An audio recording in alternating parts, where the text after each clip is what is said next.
Going the distance with local sports. This is the X Sports Network.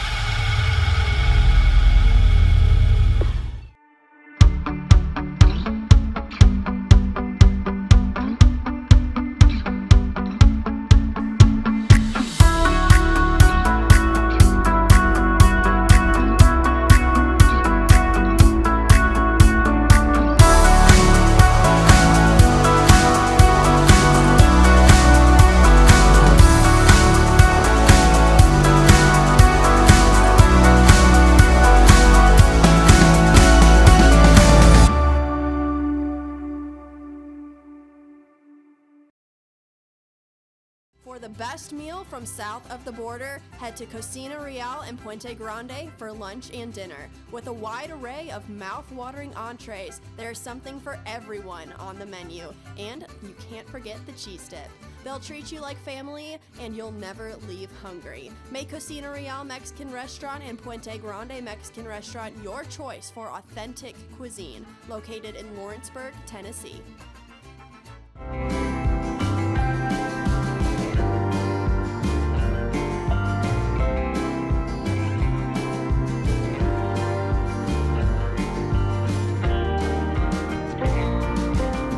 Mike Keith, and my friends at Elliott Johnson Insurance have a great partner in Auto Owners Insurance. Auto Owners makes it easy to get life, home, car, or business insurance. Let Elliott Johnson Insurance find the Auto Owners policy that makes a difference in your life. Call Elliott Johnson Insurance at one of their 3 locations, Florence, Loretta, and Lawrenceburg. Elliott Johnson Insurance, moving forward for our clients every day.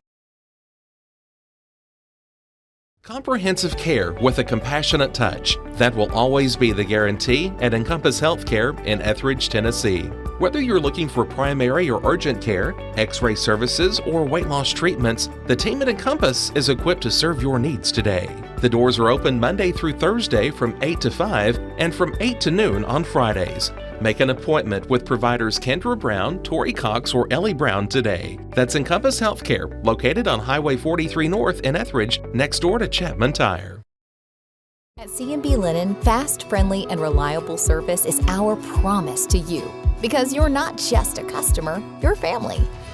From multi-use linen to branded floor coverings and a complete range of cleaning supplies, C&B Linen is here to make sure you have everything you need. From our high-quality products to our fast, friendly, and reliable service, you'll experience the difference with C&B Linen. Because you're not just a client, you're part of our family. You'll be winning with C&B Linen.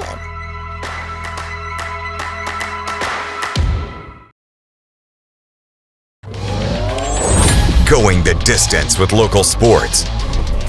This is the X Sports Network.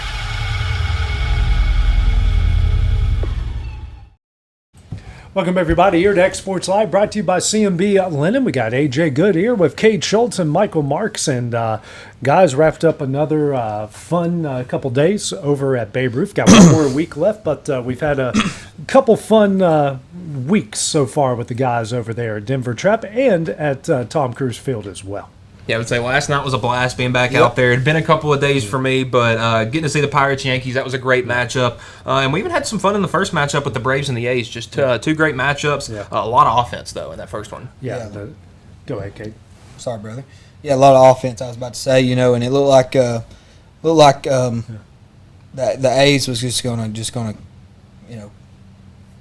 and it was ended up being winning by a pretty good margin, but the Braves had a good inning there in the third or the fourth, scored 5 or 6 or 4 or 5, something like that, and ended up scoring 6 runs in the game. So it was good to see that. Hopefully that'll help their confidence at the plate and carry over through these next few games as June carries on. And then man, that last game, Eli Chun on the mound had 12 strikeouts. Just 4-2 ball game. Was that it? Just a great baseball game. Yeah, I would say that Pirates-Yankees game was a great nightcap. Yeah. Obviously, the Yankees got out to that early lead, but Chun did such a good job on the mound that he gave his team a chance to get back into it. Finally, that Pirates offense broke through, and I believe the 4th inning it was. But yeah, a great matchup there between the Yankees and the Pirates last night. Yeah, absolutely, and it's good. The Braves, kind of struggled the first couple games, and then last couple nights they gotten some guys back in the lineup. They're hitting the ball well. They didn't go away quietly in that first game, despite losing the way that they did. But man, love to see the fight on those kids, and love to see the improvement as well on top of all of that. Yeah, and it's obviously, when we're struggling, it can be hard to get up there to the plate, whether it's pitching or hitting. But those guys stood in there last night, and again, they had that 4 or 5 run third inning that really got them back into that game. We really have seen that this Braves team improve as the summer's gone along. Yeah, and I will say, kind of sad to just see 4 teams. Honestly, just being honest, but at the same time, these guys get to play each other a lot through the summer. Through this month of June into July a little bit, and they get to face each other a lot. They get to face some freshmen. Some of these younger guys get to face some freshmen and sophomores in the games, and just like Eli on the mound, very good arm for the Pirates last night, and I'm just excited. I'm excited to keep on watching baseball and keep on calling them games and seeing what it has to offer. So, got one more week left, and we'll also be doing some American Legion games as well throughout the course of the summer. Well, guys, let's get into the big news that is all over the state of Tennessee right now. In 2029 and 2030, the shot clock will be fully implemented all across Tennessee high school basketball, so every school has got 3 years basically to get it all together. However, they can start implementing them in Hall of Fame games and the holiday tournaments as kind of a way to get used to it over the next couple of years. We probably won't see a lot of it this year. I will imagine next year we'll see a little bit more of it, and then certainly as the years go on, we'll see, especially the year before they really fully do it, we're going to see a ton of it there. Yeah, and I think this is a very welcome addition. I know some people are split on it, and Indiana was a big high school that was going through this in the offseason, and they elected to go against it this time. But there were some games in the postseason this year, not any of the games we covered locally, but I know there was a game up at Portland High School, I believe, where you were just holding the ball. Yeah. We can't have that. I get the postseason tries to give some teams a chance to make some Cinderella runs, but obviously I feel like it almost hurts the integrity of the game a little bit. So getting a shot clock, speeding up the pace of play, I think is great for high school basketball, because you go from not having one in high school to a 30-second one in college ball, and that's a big adjustment for some kids. Yeah, and the one that will be implemented, I believe it's going to be a 35-second in high school, so that will be good. And like you mentioned, AJ, a few years to work some kinks out. Yeah. Get how they want the clock situated, that sort of thing. I guess you may have to have someone running that. I guess just get some kinks worked out there. But I'm excited for this. I think it's a great thing. Well, and I know some people finally. Yeah. I know some people and there's others that are game purist and don't like that part of it, but I've gotten the chance to call some games in Alabama this past year, and a couple of them had the shot clock. We didn't have one shot clock violation. Now, our local teams probably won't be a problem. They might have 1 or 2 shot clock violations the whole year. Yeah. But there's some of these teams that our teams go up against. It's like, okay, I could see this being a positive for us going up against some of those teams that are very deliberate, very slowly want to do some of that. Brings me back to, and I hate to be the one that keeps bringing it up, but that Loretto team a couple of years ago that went undefeated. How many of their games there at the end of the season was a team kind of just holding the ball and just limiting possessions? Mount Pleasant got really close. And they kept it a very close game. How much different would that game have been if it was played up and down? 50, 60 possessions, however many you could get in the game.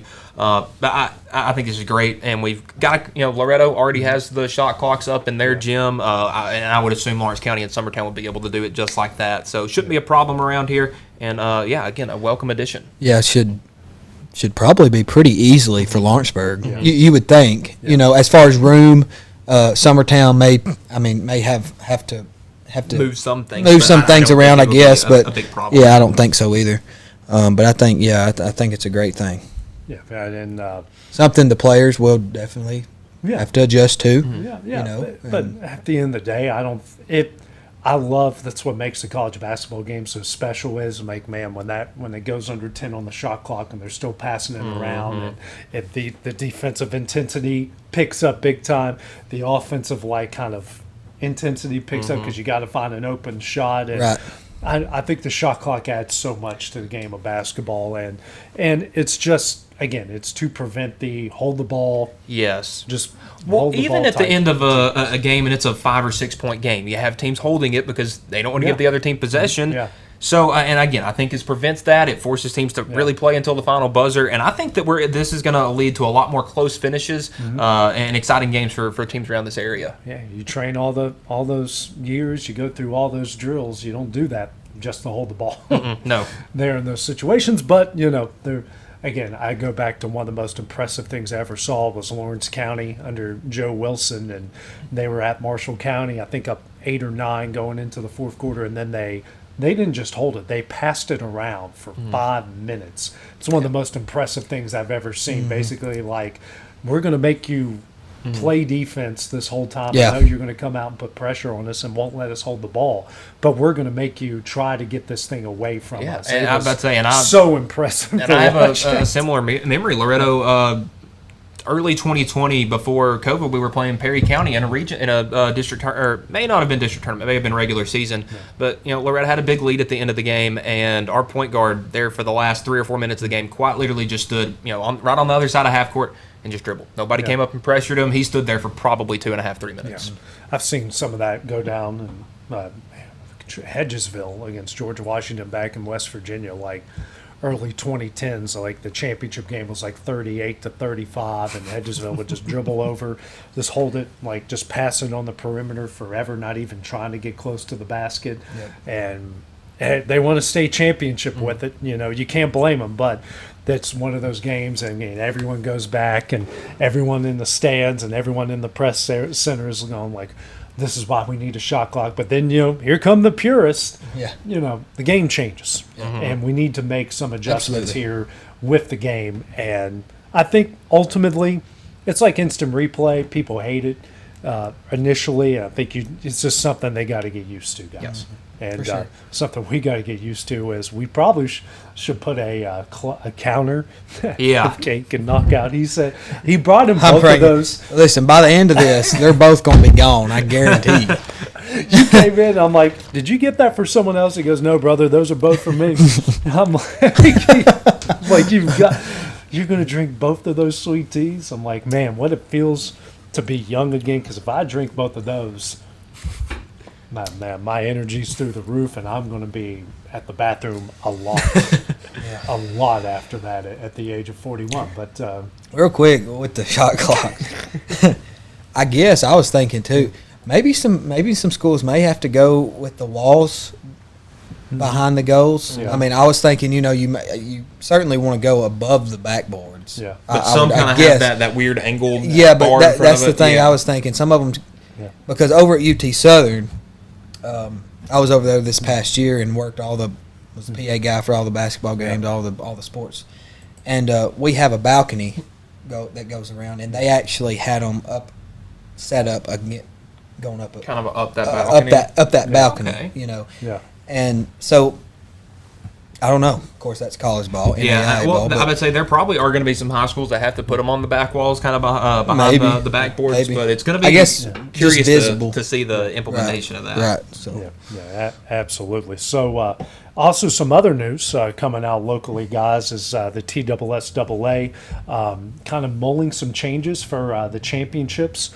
They can't do it next year. I think they're going to start 2028. I think 28 is what it said. 2028, but they're going to start because of the current contracts that they're locked in there in Murfreesboro, looking at more turf fields because. We went a whole spring with no weather issues, and then all of a sudden, state championship week, we have a lot of issues again. Probably a lot of teams like their goal, make it to the state championship game. You get to play an MTSU. Well, they didn't get that this year. No, they didn't get that. Well, the private schools schools got did, to, yes. of course. private schools got to, but the public schools didn't. They didn't even get to play on the fields that they had been at all week. They had to go switch around to play their championship games. And, it's like, okay, it took you until now to figure out that was a good idea. Yeah. Well, I mean, we would joke about it around here, but it feels like it's true. That week before Memorial Day, when the state baseball and state softball tournaments are going on, there's a 150% chance of rain. Yeah. It's going to happen. It happens every year. We've got to have some way to play around this because I get, obviously, Rutherford County, I don't know if they have enough turf fields to cover all this. Don't. Obviously not on the softball side. Baseball, some high schools do, some don't. I know that's had been a talking point too. But this needs to be something that gets figured out. Yeah. The state championships were all over the place. Some were Friday at Shelbyville Central. Some were Saturday other places. I mean, it was just wild, crazy, and unexpected. And these kids want that opportunity to get to play on MTSU, get to play on the big field. Yeah. And it was robbed away from them this year because of Mother Nature. Yeah. What if? Do y'all think there would be a thought at all that TSSAA would try to build a stadium? No. I don't think so. That's not even. No. Well, there are some states. That I don't know. I just had the championships at high school stadiums. Yeah. I just had a. I don't know. That's a multi-million-dollar. Yeah, especially for sure. in today's day and age. If you're going to build something like that, you're looking at least How many million? 25 to 50 million. But if you want to really do it right, like a current minor league ballpark, you're looking at maybe the low $100 million range. There's just so much that goes. Yeah, right. And because you got to pay for the land, you got to pay for the taxes, you got to pay for all the construction that goes into it. And that's why the Bears are moving to Indiana. Yeah. Yeah, I can't wait to ask. Which because MTSU's not turf. No. Well, I think around. Yeah. No, I would say the baseball field is dirt. Yeah. Yeah. Around the edges is turf. That's around the edges is turf. Yeah. But I've said it forever, and until I'm blue in the face. I hate it in Tennessee. I hate it in any state where they play state tournament championships, state tournament games at high schools. Yes. Because, again, nothing against all those schools in Murfreesboro. Like Smyrna did an incredible job taking care of their field, and their people were the nicest people out there. And I hated to see Lawrence County season come to an end early. Mainly, the big reason was because I wanted to see them get as close to a state championship as possible, if not win it. The other reason was I loved hanging out with all those guys because they did such a great job. But again, it's really hard because I remember, growing up in West Virginia, it's like, okay, man, you make it to the state tournament, you get to play at Watt-Powell Park, which doesn't exist now. It's actually they're at Marshall now this year. They were in Charleston forever, but you can go down the list of names, like Hall of Famers that played at Watt-Powell Park, and I get to play at that ballpark. I don't know how excited guys are going to get. Like, hey, let's go to Siegel. Yeah, and our goal is to get to Siegel or get the Blackman. It doesn't have the same ring. Yeah. I would say in basketball, let's make it to the Glass House. In baseball, let's make it to MTSU. Football, let's go to Chattanooga and play at a 30,000 seat stadium. And I would say, like you said, let's go to Blackman or let's go to Siegel. Sure, those are nice high schools, nice fields, great facilities. But it's not the college part. And just like in volleyball. Got First Horizon up there. Yeah, and I would say just up the road in Nashville. Yeah. I mean, could that be a... that could be. And it's pretty easy because they've done it forever in West Virginia and some of these other sports. Like in Georgia, because it's a best 2 out of 3 once you get to the championship round. In Georgia, they play them. They try to get them in as many minor league ballparks and college, like Division I college ballparks with like minor league-esque facilities. Like they always go to Gwinnett, they go to Rome, they come down to Macon, and they go to all these places with awesome Georgia Southern, and the University of Georgia, and they go to Mercer, and they go to these places with great facilities because they want to make it feel like a big deal. Exactly. You have 4 really good minor league parks in the state of Tennessee. You got Nashville, you got Knoxville, you got Memphis, and you got Chattanooga. You could split it up in. I would say in Jackson. Yeah. Jackson. And there's the one in Johnson City, I believe. Yeah, but, like I brought up before, like you have a whole area in East Tennessee. They don't do hardly anything at all in East Tennessee, but Johnson City, Greenville, Bristol. It's perfect. All right there. And you have enough ballparks to take care of everything. And I wonder if you could what if you sent a class to one? Yeah. You know, 1A just state like, tournament, 1A go, Yeah. 1A's here. Yeah. You know, 2A's here, 3A's here, Yeah. and then for the maybe all the championship games Nashville or something. being one central location. Or or you can just do all the championship games. Or you could. right there too. Yeah, But yeah. because you're still playing at a minor league ballpark, and it still has a big time feel. But and I don't know if they just can't get in at the University of Tennessee because you can use that place because they're not using it. I was about to say, this year they're at Hoover. Yeah, I would say that would be the perfect time to have it, honestly. Yeah. And you got the Smokies down the road. You can, you won't be able to get into all of them, but Jackson's open because their season doesn't start till June. Well, even the old Smokies ballpark, the one in Kodak, has it been torn down? Not yet, but I don't know if it's exactly playable. That's also that's right there on the highway. Yeah. Yeah, I don't know. I think they might have just, they're just trying left to. it. I've read a lot about it because every time I drive by, I'm like, dude, I used to have so many great memories for up sure. there in Kodak because it's, right up there and being a Cubs fan and whatnot. But, you can work out some things and, you can work these things out in advance. Again, it's they have redevelopment plans for it. Yeah. So just not a baseball. I would say it looks like a concert venue. Yeah, So which so good on them. Probably It's not any there. high school games going on up there.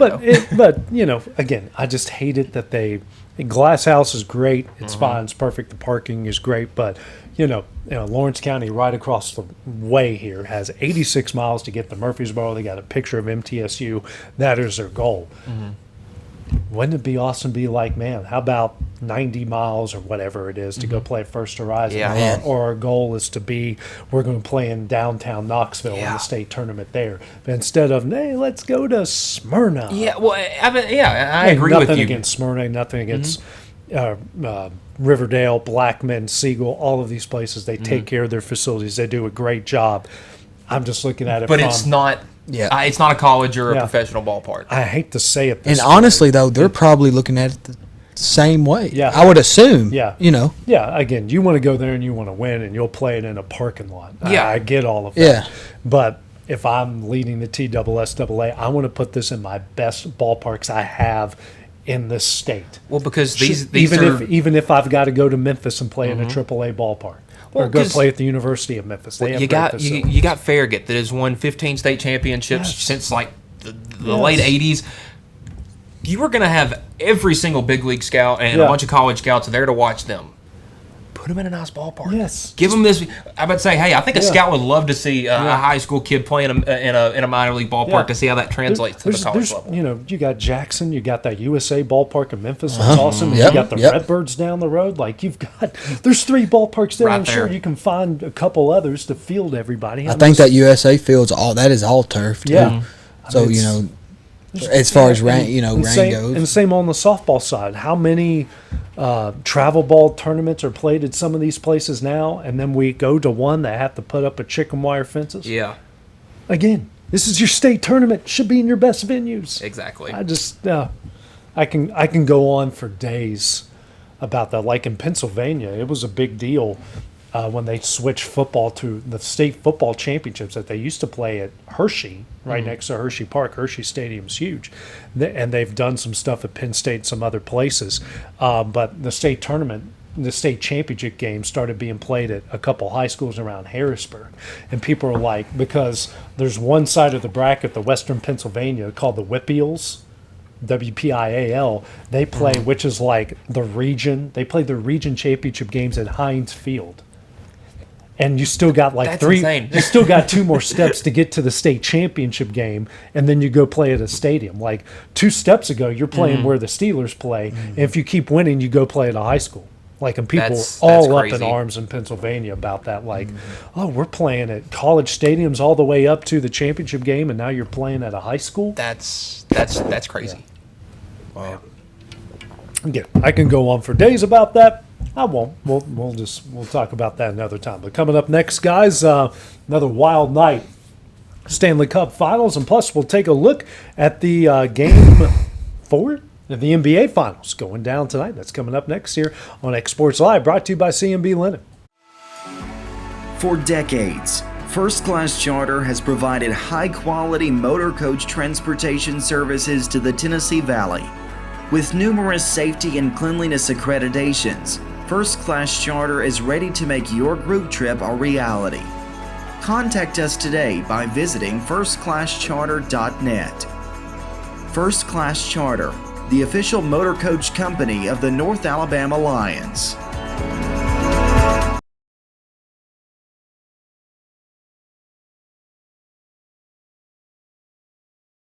Flooring sets the tone throughout your home. For flooring that makes the right first impression, start by choosing us, Floored by Justin. A one-stop flooring destination. Our new location stands alone for unequaled customer service and selection. Owner Justin Story's mastery of custom hardwood inlays means every room can have a custom look. Discover how the right choice of hardwood, laminate, carpet, or tile can set the tone in your home. Contact Floored by Justin today. The Summit of Lawrenceburg is the premier senior and assisted living community in the region. The Summit makes it home for you or your loved one with diverse suites that welcome and encourage community, plus gathering spaces, neighborhoods, daily activities, and a wonderful staff that supports you every day. Hi, I'm Tara Blue. I'm the new director of the Summit, and we would like to invite you and your family to come and tour our facility. We would love to see you here.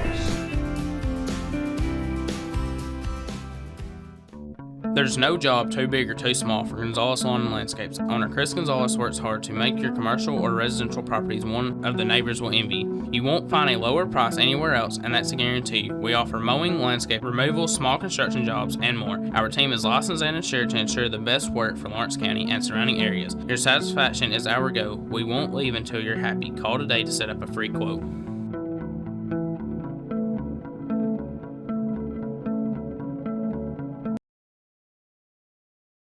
Make your property rock and roll with services from G&S Excavating, specializing in white sand, compost, mulch, topsoil, landscape gravel, and steel landscape edging. Turn to the pros who know how to make your project shine with years of experience. The best part is they're locally owned and operated.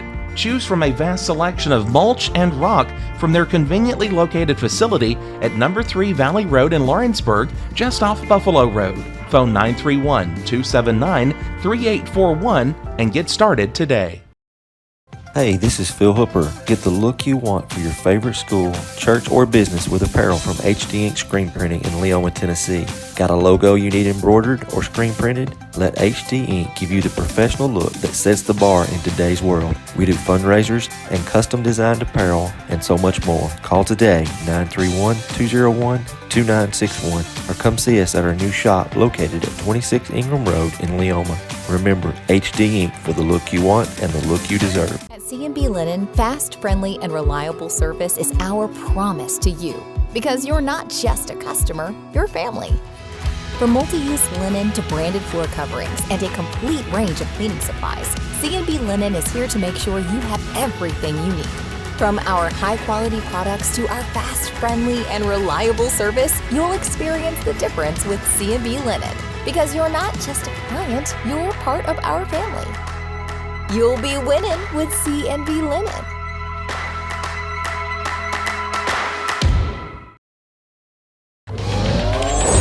Going the distance with local sports. This is the X Sports Network. And welcome back to X Sports Live, brought to you by C&B Linen. Guys, before we get into the pro side of things, there's a lot of drama going on right now in college sports over in Lubbock, Texas. All hell is breaking loose over at Texas Tech. Sorsby the other day got ruled eligible by, of course, someone in Lubbock. So that's going to be an absolute mess. And now Big 12 ADs held a call. They basically said, Big 12, you need to do something about this with this whole Sorsby situation. The Sorsby NCAA trial is set for February, of course, after the season. Yes. So he's going to be eligible this whole time. And then on top of all of that, now you've got, because they spent a lot of money in softball, they've spent a lot of money in all these other sports, you've got SEC and Big Ten ADs now telling their schools, do not schedule them in anything. Yeah. There's a lot of hypocritical stuff coming into this, especially from Big 12. It's amazing how it affects everyone else. Yeah. You know what I'm saying? Yeah. And things start to grow. Yeah. You know. Well, I just look at this like the instance of, you're a little kid and you get in trouble and your mom tells you, okay, tell me what you did and you won't get in trouble. And then you tell them what you did, you still get in trouble. Yeah. This was that. He's like, hey guys, sorry, I gambled. I gambled on my own team. I bet on my own team. I bet against my own team. I'm sorry. Let me play. And a judge said that was okay. Yeah. I don't get it. I would say because the thing was, yeah, that, like we mentioned the other day, Michael. Mm-hmm. I mean, what do you have? What do you have standards or rules for? You know, at the end of the day, I mean, if you're just going to always break them, I mean, what? My wife said, how much money is Texas Tech paying this judge? Because think about this, the CFP is going to be done before the trial, and it's like I told Kate, Mike, you're going to go through all of this. You're going to play this whole season. Win or no, even if you make it to the CFP, even if you win a title, you're going to have all these wins that at some point, eventually, the NCAA are going to be vacated. Yep. The CFP is going to be vacated, and they Exactly got to right. take this away. And then you're going to hurt future Texas Tech teams. Not only just football, other schools as well. Is it really worth this risk to do this? I mean, ask Michigan.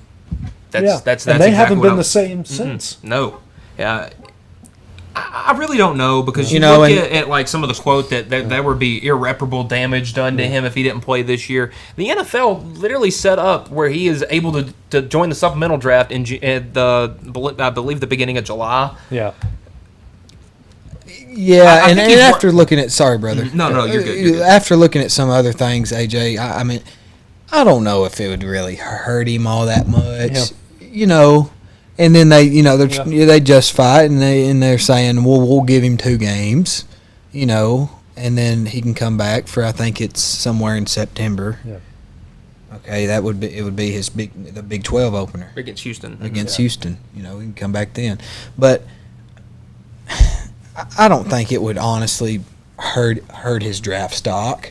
All that, you know what I'm saying? All that much. He would find a way at the end of the day. Yeah. And if teams wanted him, I mean, they would get that taken care of. But. Yeah. It just, again, he didn't really wow me at Cincinnati. No. There's nothing about this guy that makes me go, wow. I mean, future first-round draft pick. Tie your boat to this guy. Like, I mean, he may be a solid backup in the league or something. Maybe. Well, the quote per the court is the court finds the applicant has demonstrated that he will suffer a probable, imminent, and irreparable injury if this court does not issue this temporary injunction because he will be unable to participate as a member of the Texas Tech University 2026 football team. Yeah. Are you kidding me? I mean, there's... And we see it happen a lot, and it's happened a lot more recently because the lack of rules, but there's no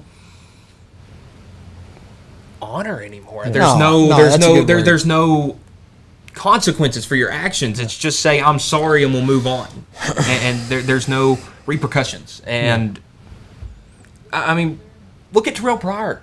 Yeah. He got a couple of tattoos for free, and then he had to completely end his college career, and he had to do the supplemental draft. I mean, you have stuff like this happen, but okay. So tell me about this supplemental draft. It's pretty much in the summer where you can like go work out for teams and get picked up during the summer. If something, I don't know. So they would technically go undrafted. Yes. If okay.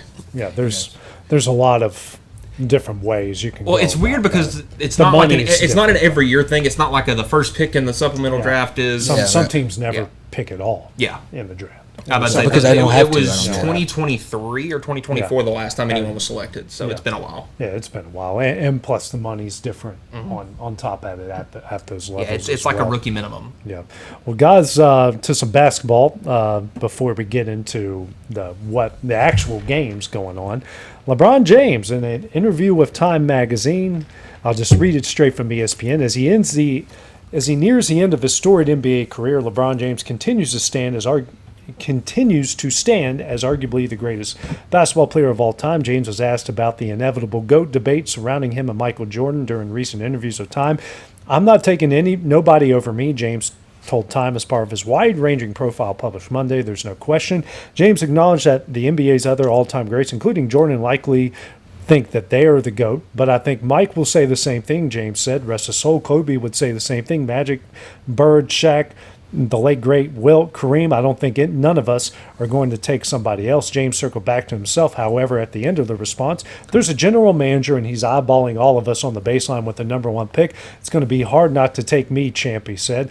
At the different point during the interview, James was asked whether he thinks he is a more influential athlete than Jordan. You ask somebody that grew up in the Jordan era, they're going to say Jordan, James said. You ask someone who grew up in the LeBron era, they're still going to say Jordan. I mean, there you go.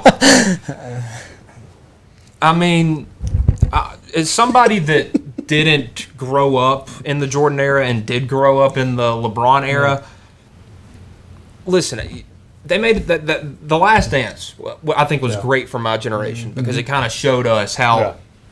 I mean, he was the Beatles in every city he went in. Yes, he was. LeBron, I mean, it was like that for maybe the first 6 or 8 years of his career. But once social media and the internet, all that became a big thing, I feel like it kind of took away some of the superstardom because it's like, I can just look up what LeBron's doing, stuff like that. I don't have to, fly across the country and go sit outside a hotel and just wait just to maybe get a peek at him. Right. So I feel like maybe sports fandom has changed in that sense.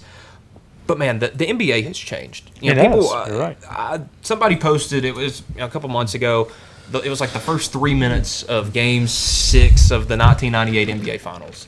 The game is so much different now. It's way different. It's different, but so I think it's enough that you could argue that Michael Jordan may be struggling in today's game and LeBron would maybe struggle in that game because that's just not how the game was played. Yeah, it's different, but I think both guys would be great in any era that they played. Jordan came up through the 80s and was great in the 80s. He was great in the 90s, played a little bit in the 2000s, but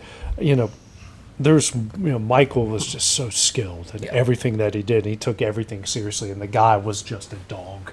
He hated to lose. He hated to lose individual matchups. He hated to lose matchups at all. Mike played as many games as he could. I just don't see that dog in LeBron. Well, and even though he didn't make it to the the bigs and wasn't uber successful, take LeBron out of the NBA and go throw him in minor league baseball. Yeah. Or if LeBron wasn't 6'7", 6'8", and LeBron's done an incredible job. He'd get out of the way of a 90-mile-an-hour fastball. I guarantee that. He's got. LeBron is a freak athlete. He is. He's massive. He's taking care of his body. He's done an incredible job.